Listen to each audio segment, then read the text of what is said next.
Уважаемые коллеги, профессиональное сообщество Республики Коми, вас приветствует Коми-Республиканский институт развития образования. Сегодня мы проводим информационный вебинар, который посвящен особенностям проведения конкурса на присуждение премий лучшим учителям за достижения в педагогической деятельности в 2021 году. Уважаемые коллеги, данный вебинар он является очень важным для нас, и вы имеете возможность сегодня в процессе проведения вебинара задать нам вопросы. Уважаемые коллеги, кто будет смотреть в записи наш информационный вебинар, мы на последнем слайде обозначим контактную информацию. Я хочу вас проинформировать, что сегодня мы ведем данный вебинар вместе с Леной Александровной Лапшиной, которая является координатором данного конкурса. И нам очень важно, чтобы мы получили от вас обратную связь. И самое главное, чтобы все вопросы были решены до подачи документов. Итак, уважаемые коллеги, мы хотим, конечно, еще раз вам напомнить, что данный конкурс имеет очень важное значение. Это конкурс, который проводится ежегодно под патронажем президента Российской Федерации. Очень важно, что в рамках национальной системы профессионального роста педагогических работников поддерживается творческая инициатива педагогов. Поддерживаются педагоги, которые демонстрируют лучшие профессиональные результаты. И, конечно, очень важно, что данный конкурс, он входит очень важным составляющим профессиональным элементом в национальный проект образования. В центре внимания данного конкурса педагог, его достижения, его профессиональный потенциал и его результаты деятельности. Конечно, мы внимание обратим на нормативно-правовое регулирование конкурса в 2021 году. Итак, уважаемые коллеги, мы хотим напомнить, что данный конкурс утвержден указом президента Российской Федерации. Да, в течение уже последних 3 лет именно согласно данному указу было определено в постановлении правительства Российской Федерации от 29 декабря 2018 года, что данный конкурс, он проводится ежегодно, и очень важно, что в постановлении уже от 14 февраля 2020 года номер 143 внесены изменения в правила проведения данного конкурса. Очень важно, что именно в данных правилах определены документы и представлены требования к участникам конкурса на присуждение премий лучшим учителям. Итак, конкурс на присуждение премии лучшим учителям проводится в Республике Коми на основании приказа Министерства образования, науки и молодежной политики Республики Коми. Коллеги, данный приказ уже опубликован и на сайте Министерства, и на сайте нашего института.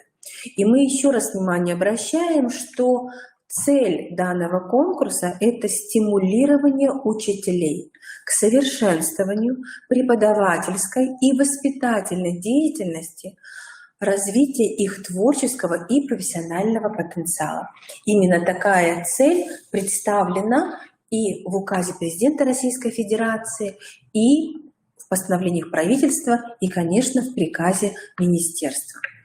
Мы хотим вам напомнить, что с 2019 года выплаты лучшим учителям осуществляются без вычета НДФЛ в полном объеме. Размер премии составляет 200 тысяч рублей. Премия распределяется на все субъекты Российской Федерации, и в 2019 году, в 2020 году по 6 премий получили наши лучшие учителя именно ко Дню Учителя. Именно данная норма закреплена в постановлении правительства Российской Федерации. Итак, что же в этом году? В этом году мы хотим внимание обратить, что количество премий, которое определено для нас, для субъекта Российской Федерации, установлено приказом Министерства просвещения. Это 6 премий по 200 тысяч рублей. Общее количество премий 1000. И очень важно, что именно это количество распределяется по всем субъектам. По итогам конкурсного отбора в соответствии с квотой первые 6 человек в общем рейтинге участников становятся победителями федерального уровня, а также 6 последующих позиций рейтинга – это победители, которые определяются и поощряются уже за счет бюджета Республики Коми. И им перечисляется уже 150 тысяч рублей. Правила проведения конкурса на присуждение премий. Очень важно, что данные правила, они соответствуют всем принципам проведения конкурса. Конечно, это гласность, открытость, прозрачность всех процедур и обеспечение равных возможностей для участия в нем каждого педагога.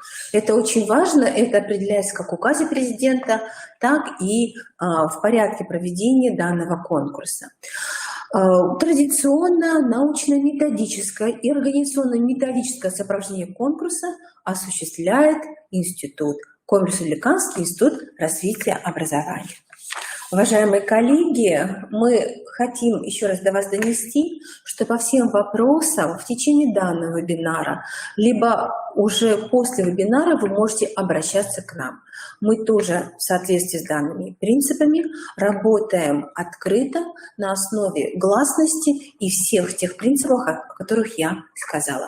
Наша самая главная задача – обеспечить процедуру проведения конкурса на высоком профессиональном уровне. Итак, давайте внимание посмотрим на требования к участникам конкурса. В соответствии с единым квалификационным справочником должностей руководителей, специалистов и служащих, должность учитель является самостоятельной должностью. И в конкурсе имеют право принимать только учителя общеобразовательных организаций, реализующих образовательные программы начального общего, основного общего и среднего общего образования. Стаж работы не менее 3 лет. Внимание обращаем, что основным местом работы должна являться именно образовательная программа, которая реализует образовательные программы начального общего, основного общего и среднего общего образования. Очень важный момент, он уже является традиционным, но мы еще раз хотим до вас довести, что лица, которые осуществляют в образовательных организациях административные либо организационные функции, права на участие в конкурсе не имеют. Обратим внимание, что с 2020 года, согласно постановлению правительства Российской Федерации номер 143, на участие в конкурсе имеют право учителя с установленным объемом учебной нагрузки 18 часов в неделю за ставку заработной платы и со стажем педагогической деятельности не менее 3 лет. Выдвижение учителей для участия в конкурсе производится с их письменного согласия, и заявителем является коллегиальный орган управления образовательной организацией. Всегда нас спрашивают, уточняют, кто же может являться коллегиальным органом.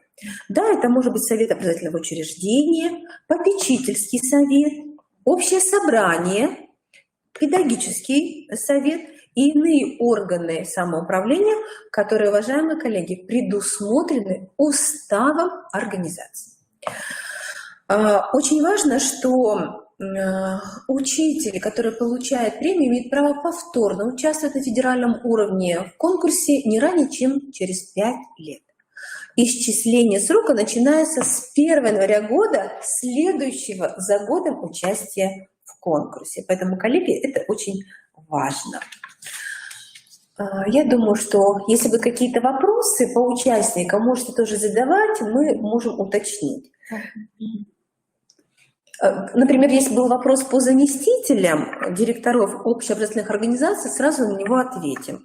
Да, они, конечно, зачастую совмещают работу в должности учителя, но они относятся к административному составу, и они право участия в конкурсе тоже в настоящее время не имеют. Итак, конкурсная комиссия, уважаемые коллеги, в соответствии с приказом министерства, она уже утверждена, и в нее входят руководители образовательных организаций, представители профессиональных объединений работодателей, представители общественных объединений, которые осуществляют свою деятельность в сфере образования. И, конечно же, родители, законные представители обучающихся образовательных организаций. По квотированию, коллеги, всегда вопросы и проинформирую. В состав конкурсных комиссий входят руководители в количестве не более 1/4 общего числа членов конкурсной комиссии, представители профессиональных объединений не более 1/4 общего числа членов конкурсной комиссии, представители общественных объединений не более 1/4 общего числа членов конкурсной комиссии и родители не более 1/4 общего числа членов конкурсной комиссии. В составе конкурсной комиссии в этом году у нас 28 человек. Полномочия конкурсной комиссии. Это очень важно, чтобы вы понимали, что принципы действительно мы отработали. Это гласность, открытость, поэтому коллеги внимание обращают. Комиссия устанавливает процедуры проведения конкурса и максимальный балл до 10 баллов по каждому из условий участия. Осуществляет проведение конкурса, а именно прием, регистрацию, техническую экспертизу всех поданных конкурсных документов.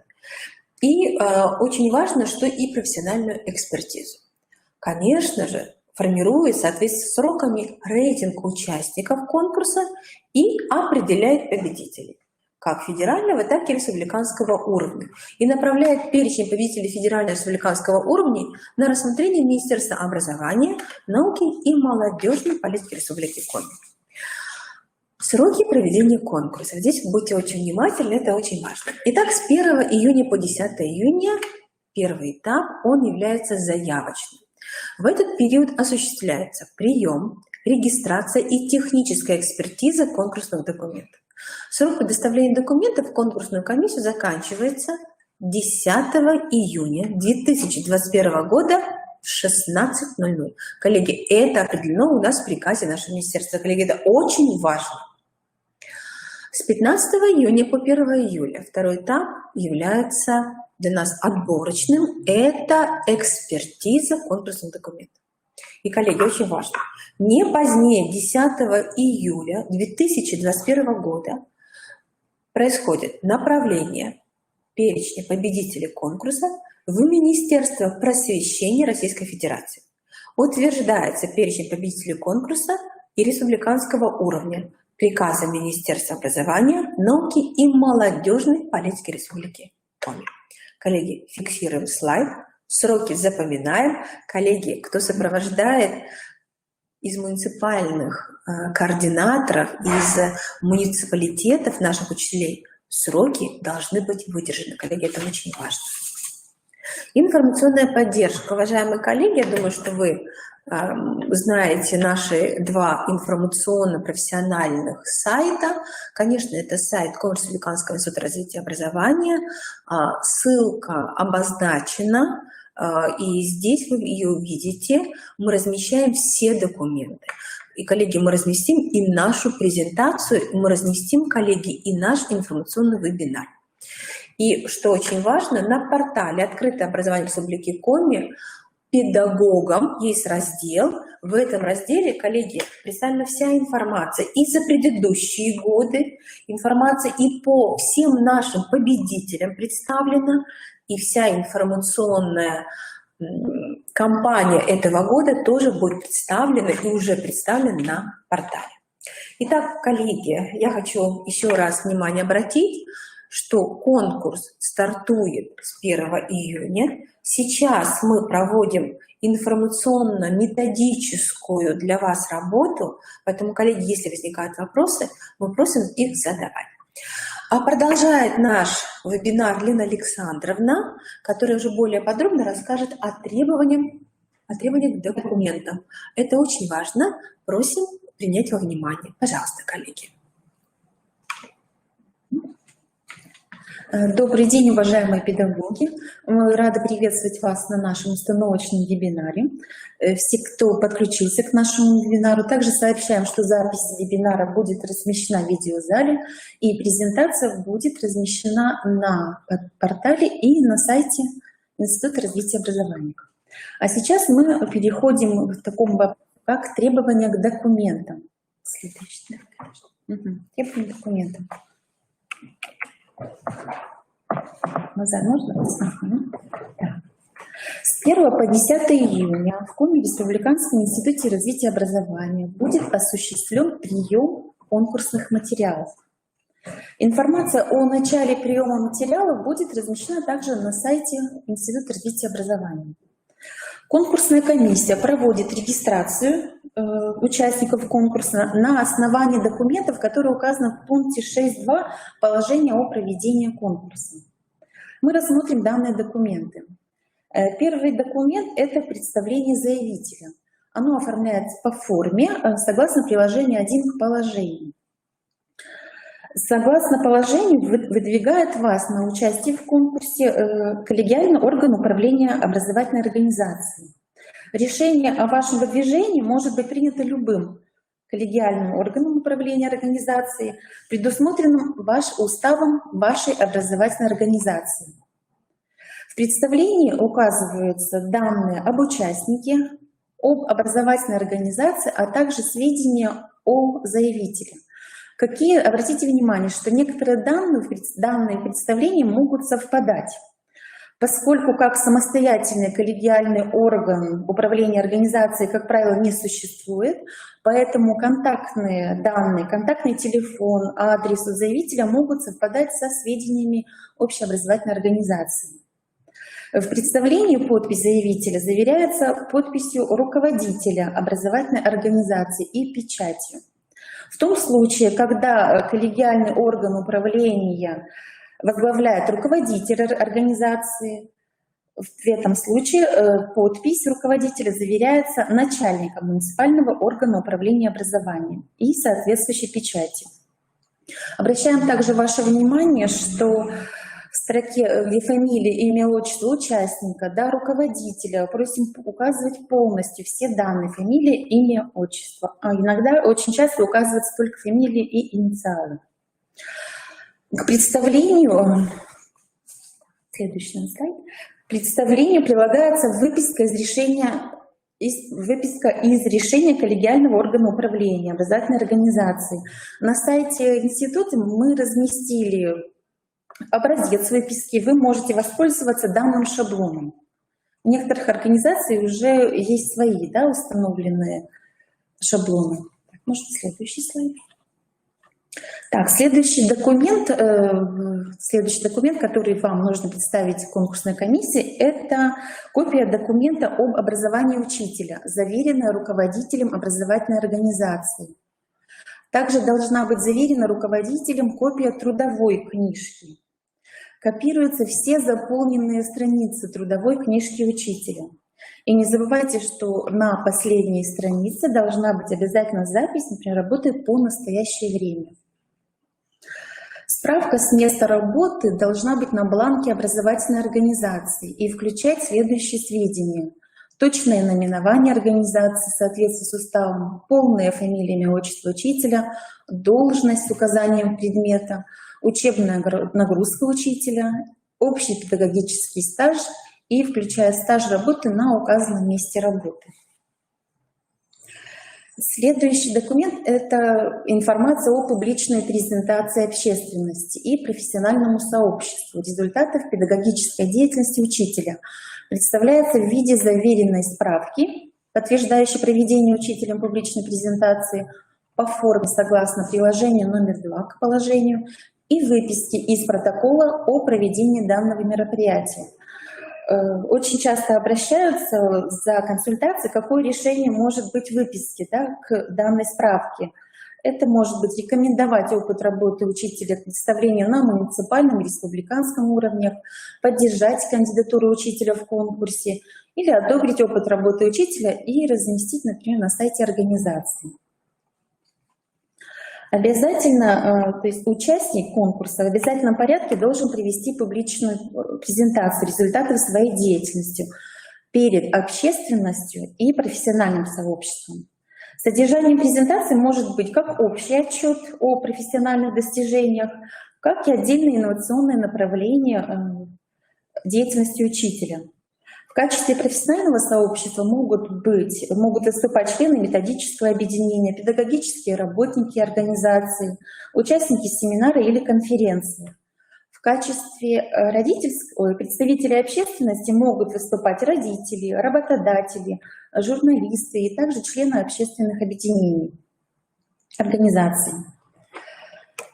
Справка готовится администрацией образовательной организации и заверяется руководителем. Учитель размещает материалы публичной презентации, текст выступления, если есть возможно, и саму презентацию в сети интернет. Это может быть сайт образовательной организации или ваш личный персональный может быть сайт.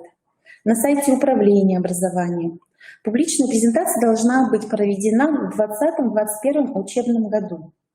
Да, и тоже обращаем ваше внимание, что публичная презентация — это не информация о профессиональных достижениях по утвержденным 6 условиям конкурса. Зачастую на сайтах размещают саму работу, да, которую вы должны были представить на конкурс. И в выписке из протокола о проведении данного мероприятия необходимо обязательно указать присутствие членов общественности и профессионального сообщества. С целью реализации принципов гласности, открытости и прозрачности все прямые ссылки на ваши публичные презентации размещаются на сайте Коми Республиканского института развития, а также на портале «Открытое образование Республики Коми». Вы можете познакомиться и с отчетами, да, ваших коллег. Следующий документ — это согласие на обработку персональных данных. Заполняется тоже по форме, которая размещена у нас отдельно в формате Word на сайте, в разделе «Деятельность конкурса для педагогических работников». Так, и здесь хочу тоже вам сказать, что рекомендации небольшие, что все перечисленные документы, которые перечислены в пункте 6.2 положения, рекомендуем вложить в одну мягкую папку-скоросшиватель. И вы направляете нам только бумажный вариант данных документов. Это представление, копия решения к представлению, копии документов об образовании учителя, копия трудовой книжки, справка с места работы, справка, подтверждающая проведение учителем публичной презентации, с выпиской из протокола о проведении мероприятия и согласие на обработку персональных данных. Также просим вас ко всем перечисленным документам приложить копию титульного листа и первой страницы устава вашей организации, чтобы мы сверили, да, точное название вашей общеобразовательной организации с вашими документами. Зачастую бывает, что неверно указывает представление, например, или сокращенное название. Нам нужно знать полное название вашей образовательной организации. Самый главный, значит, документ — это ваша работа, ваше портфолио, информация о профессиональных достижениях учителя. Она должна быть структурирована строго в соответствии с условиями конкурса и заверена руководителем образовательной организации.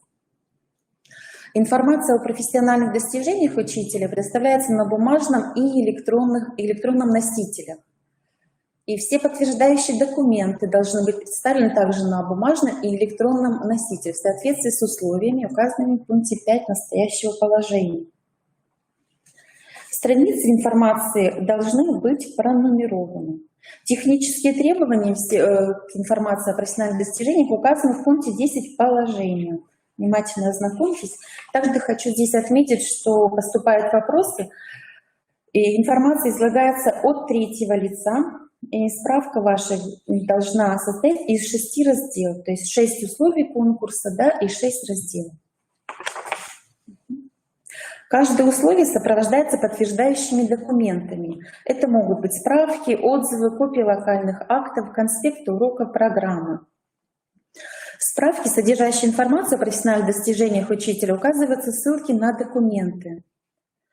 И в конкурсную комиссию поступали вопросы, можно ли заверить не все документы, а перечень документов. Мы сразу вам отвечаем на этот вопрос. В положении о проведении конкурса прописано о необходимости заверения всех подтверждающих документов. Федеральные операторы проверяют все документы, подтверждающие. В связи с этим данное требование является обязательным, поскольку директор ставит тоже свою подпись и печать и заверяет все то, что, конечно, подтверждает. Оформление играет очень важную роль подачи документов. И вопросы возникают, в какую папку оформить саму работу. Рекомендуем оформить папку с приложениями в папку регистратор. Лучше не вставлять страницы в файл, это очень неудобно, когда в одном файле находится, например, несколько страниц, да, и эксперту приходится, конечно, неудобно работать в таком случае экспертом. Если вы размещаете в одной папке справку и подтверждающие документы, можно сделать как бы разделитель, чтобы эксперт мог легко найти приложение к необходимому условию. Есть еще один вариант оформления документов, например, по каждому условию отдельную папку небольшую. И подтверждающие документы идут сразу после информационной справки. И также обращаем ваше внимание, что оформление справки носит рекомендательный характер, да, и каждый участник, конечно, может оформить ее по своему усмотрению, в соответствии только строго с условиями конкурса. Пока не надо. Иди назад. Значит, вот мы рассмотрим, давайте с вами, что постановлением правительства Российской Федерации от 29 декабря 2018 года номер 1739 установлены 6 условий участия в конкурсе. И по каждому из условий участия устанавливается максимальный балл. Перечислю условия: наличие учителя собственной методической разработки по преподаваемому предмету, имеющие положительное заключение по итогам апробации в профессиональном сообществе. Следующее условие: высокие с позитивной динамикой за последние 3 года результаты учебных достижений обучающихся, которые обучаются у учителя. Третье условие: высокие результаты в неурочной деятельности обучающихся по учебному предмету, который преподает учитель.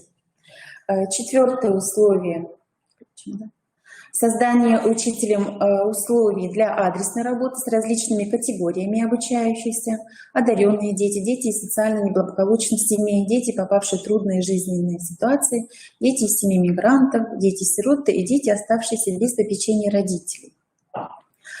Пятый критерий: обеспечение высокого качества организации образовательного процесса на основе эффективного использования различных образовательных технологий, в том числе дистанционных образовательных технологий или электронного обучения. И шестой критерий – это непрерывность профессионального развития учителя. Прокомментируем кратко все условия.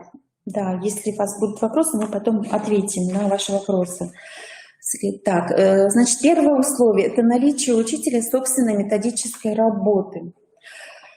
Данное условие имеет максимальный балл 10 баллов. В этом условии возможно представление методической разработки, которая апробирована и получила по итогам апробации в профессиональном сообществе положительное заключение. Период за последние 5 лет. Самое главное, надо отметить, что это должна быть разработка по преподаваемым предметам. Обратите внимание на формулировку самого условия, которая в первую очередь указывает обязательность предъявления собственной методической разработки, а не только аннотации к ней, и наличие методической разработки в самой вашей работе. Иногда бывает так, что в информационной справке педагог дает краткую аннотацию на саму разработку, а эксперт не видит ни ссылки на работу, ни разработку на бумажном носителе, ни на электронном. Сама разработка должна быть. Это может быть разработка к уроку, нескольким урокам темы, к разделу или разработка по всем разделам программы. При описании разработки в аналитической справке необходимо обязательно указывать цель, актуальность, системность, технологичность и соответствие содержанию виду разработки. Содержание методической разработки может раскрывать авторскую методику преподавания предмета, может представлять собой подробное рассмотрение одной какой-либо проблемы, изложение результатов работы, выводы и рекомендации. Это могут быть и методические рекомендации, это могут быть учебные пособия, могут быть представлены авторские программные методические материалы. Методические рекомендации включают титульный лист, аннотацию, сведения об авторе, пояснительную записку, содержание и список рекомендуемой литературы по данной теме, а также при необходимости слезть то приложение к разработке. Методическая разработка должна иметь положительные отзывы, оценки на уровне образовательной организации или на муниципальном, на региональном или российском уровне. Это могут быть отзывы об апробации, копии локальных актов об апробации.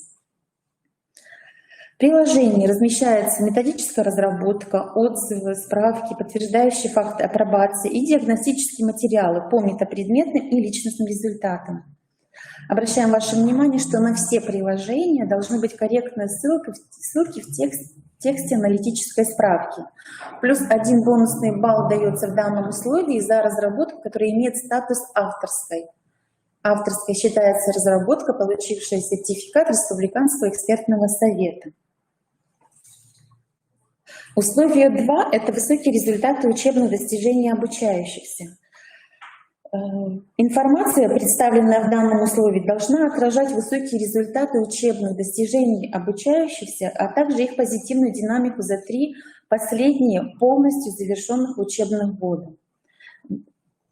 2017-18, 2018-19 и 2019-2020 годы. Но здесь, наверное, небольшой комментарий, что начальный класс, если уже учебный год завершен, то можно отразить также в данном критерии и 2020-2021 учебный год. Данные заносятся в соответствующие графы таблицы в хронологической последовательности, в сравнении и в положительной динамике. Важным показателем является освоение программы по предмету всеми обучающимися учителя. Смысл критерия в том, что оценивается именно здесь динамика, прирост учебных достижений тех учащихся, с которыми последние 3 года работал учитель. Таким образом, вполне возможны такие ситуации, когда абсолютные итоговые показатели учащихся не так высоки, но по сравнению со стартовыми результатами они свидетельствуют об очевидном прогрессе. В показателе 2.2 рекомендуется оценивать не только количественные данные и факт наличия документов, подтверждающие позитивную динамику качества знаний учащихся за последние 3 года, но и анализ факторов и условий, которые позволяют вам достигать указанных результатов педагогической деятельности. Динамику уровня успеваемости можно показать на графиках, диаграммах с указанием названия мониторинга. И в качестве приложений могут быть размещены административные справки, ксерокопии результатов государственной итоговой аттестации, ВПР, промежуточной аттестации. И, кроме того, необходимо наглядно показать положительную динамику количества участников и количества победителей и призеров Всероссийской олимпиады школьников за последние 3 года. Третье условие – высокие результаты внеурочной деятельности по учебному предмету. В данном условии должны быть представлены высокие результаты внеурочной деятельности по вашему предмету, по который ведет учитель. В данном случае рассматривается системность работы учителя. Введение на протяжении ряда лет кружков, секций, факультативов, научных обществ учащихся должно быть подтверждено выписками с тарификацией, справками администрации общеобразовательной организации. Программы кружков, секций, школьных клубов, конференций должны быть оформлены в соответствии с требованиями локальных нормативных актов образовательной организации и размещены в приложении. Необходимо также раскрыть инновационную составляющую представленных программ, подтвердить наличие публикаций в официальных изданиях муниципального, республиканского и федерального уровня. Результаты внеурочной деятельности учителя, участие и достижения обучающихся в конференциях, конкурсах, спортивных соревнованиях, концертах, семинарах констатируются в справке, обязательной ссылкой на приложение, где размещаются дипломы, сертификаты, грамоты, выписки из приказа о поощрении учителя за высокие достижения его обучающихся во внеурочной деятельности и тоже по преподаваемым предметам.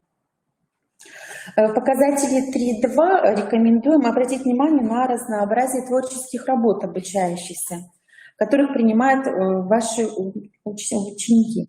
Данный показатель оценивается по наличию полной и достоверно подтвержденной информации о названиях и уровнях, да, муниципальный, республиканский, федеральный уровень, конференций, конкурсов, концертов, соревнований, в которых принимают участие школьники. Какие могут быть подтверждающие документы? Это копии приказов, копии положения о проведении конкурсов, программы конференций, программы конкурсных мероприятий, копии заявок на участие в конкурсах и концертах и другие документы. Подтверждающими документами по показателю 3.4 высокие достижения, первые призовые места учащихся, участвующих в внеурочных мероприятиях по учебному предмету. Также могут быть какие документы? Копии приказов о награждении, копии дипломов, грамот, благодарственных писем и другие документы. Позиции показателя оцениваются отдельно на каждом уровне.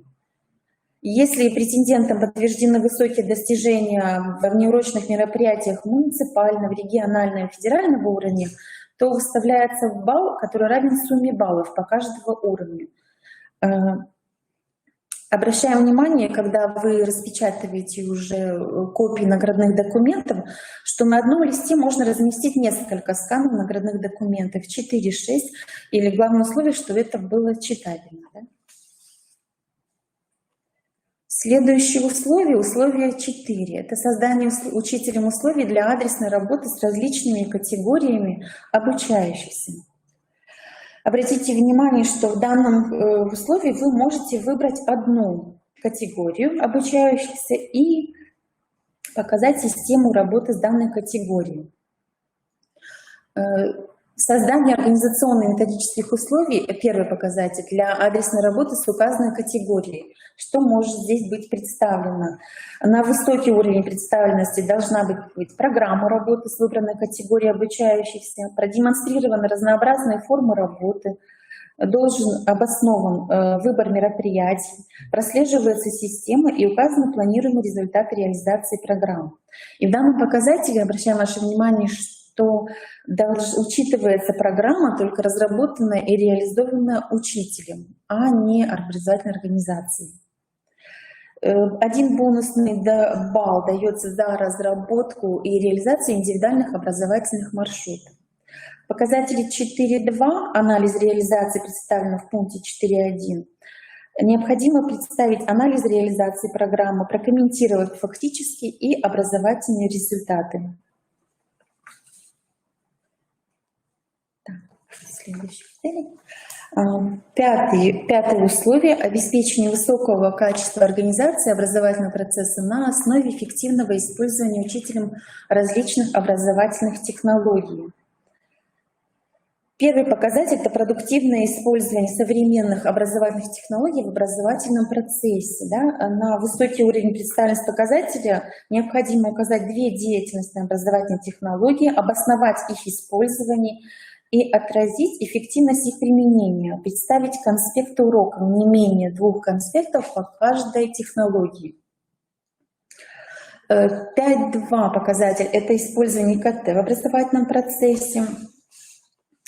Здесь необходимо представить использование презентаций, видео и аудиозаписи, интернет-ресурсов, авторских разработок электронных ресурсов, интерактивного оборудования, осуществление контрольно-оценочной деятельности с применением ИКТ.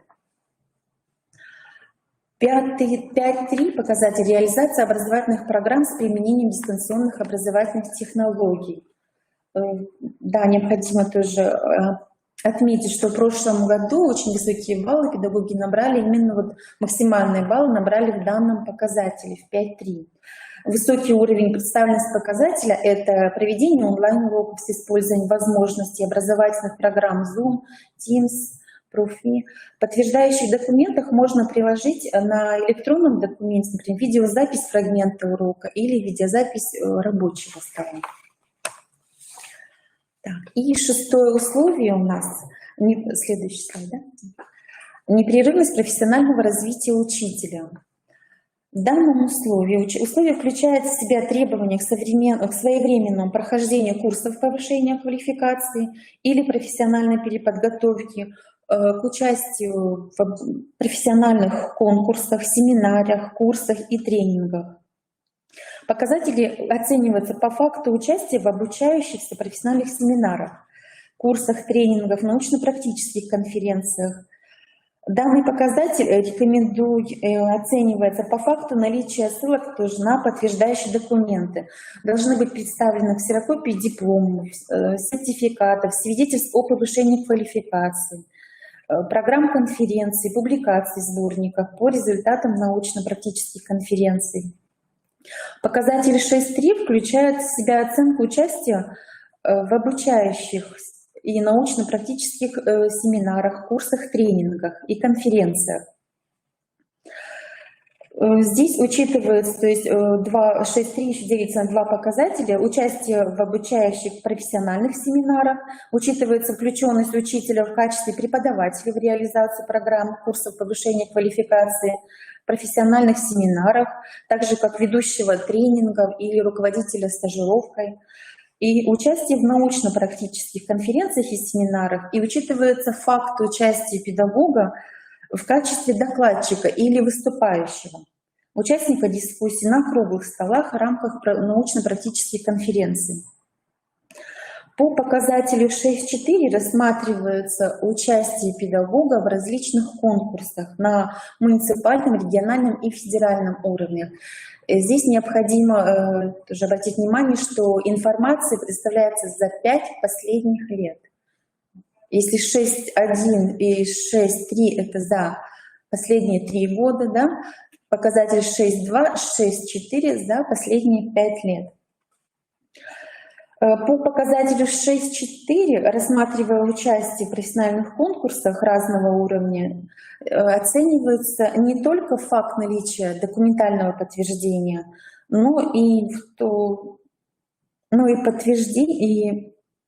но и то, насколько аргументированно учитель описывает непрерывность своего профессионального развития, какой результат участия, что вам дал данный конкурс, что изменилось в вашей работе после участия в данном конкурсе, и какой опыт, например, вы приобрели. Да?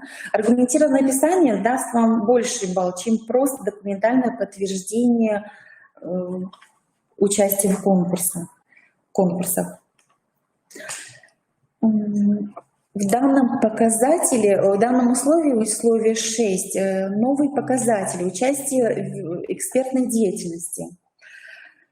Здесь что можно показать? Это опыт работы в качестве эксперта или тьютера, консультанта, члена жюри профессиональных конкурсов и олимпиад, наставника по преподаваемому предмету, по вопросам развития системы образования. Информации вы должны представить за последние 3 года. Также оценивается по уровню представленности муниципальный, республиканский и федеральный уровень.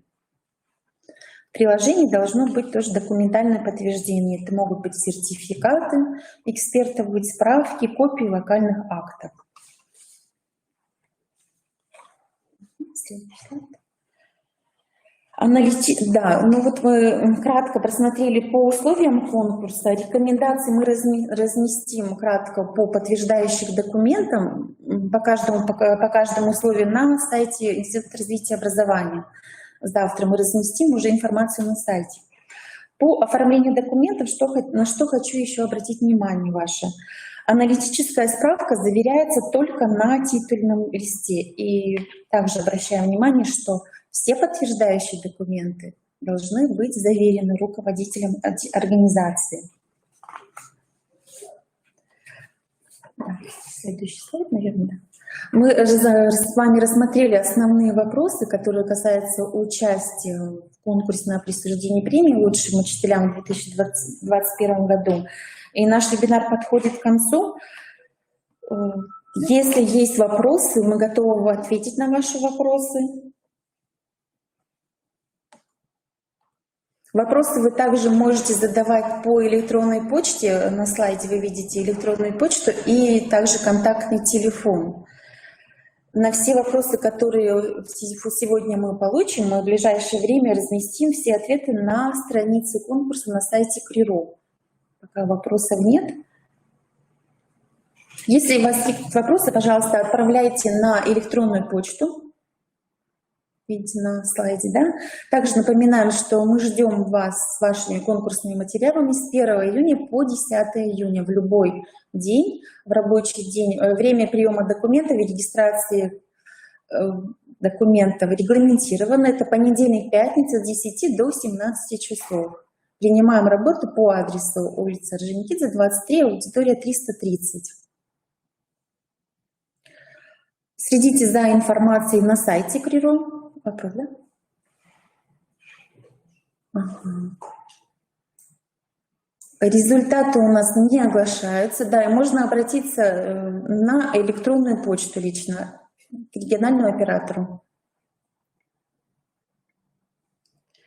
Так, ну что, мы благодарим вас за участие в конкурсе, желаем успехов и удачи в конкурсном отборе. Обращайтесь за консультацией на электронный адрес и по телефону. Да, мы видим ваше обращение, пожалуйста, просим обратиться именно на электронный адрес. Мы обсудим с вами, ответим на ваши вопросы. Спасибо.